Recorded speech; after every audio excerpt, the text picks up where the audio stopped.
Francisco Acevedo is an American serial killer who was convicted of strangling 3 women to death in New York between 1989 and 1996. Acevedo was linked to the murders in 2009 after voluntarily giving his DNA as a parole condition for drunk driving. In 2012, he was sentenced to 75 years to life imprisonment. Francisco Acevedo was born in Meridian, Connecticut on September 2, 1968. One of 3 children to Yadira Acevedo. His parents divorced when he was 14 years old, after which he moved in with his father.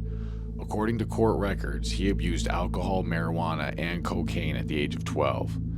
Acevedo dropped out of high school during his freshman year and worked a series of jobs, including as a laborer, a cook at a pizzeria, a dishwasher at Testa's Silvertown Inn, and a midnight baker at Dunkin' Donuts.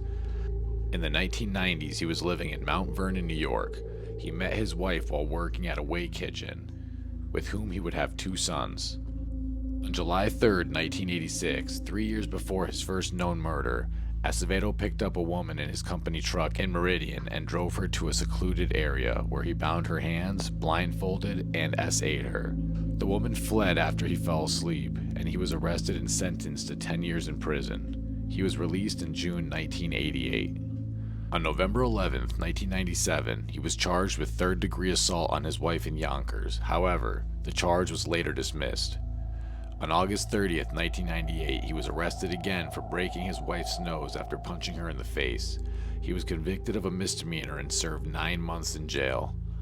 Acevedo was arrested in Brentwood on January 26, 2009, his 4th time for drunk driving. While in prison, he gave a sample of his DNA as part of an optional parole application. His DNA was linked to evidence from 3-decade-old murder victims. Marina Ramos of the Bronx, murdered on February 5, 1989, age 26. Tawanda Hodges of the Bronx, murdered on March 28, 1991, age 28. Kimberly Moore of Greenboro, murdered on May 24, 1996, age 30. Each victim was found naked and beaten and were posed after their deaths. Investigators were aware of the murders being connected due to matching DNA found on each victim. However, they had no suspect whose DNA matched prior to Acevedo's arrests. Acevedo maintained his innocence, claiming that he had sexual intercourse with the victims but had no involvement in their murders.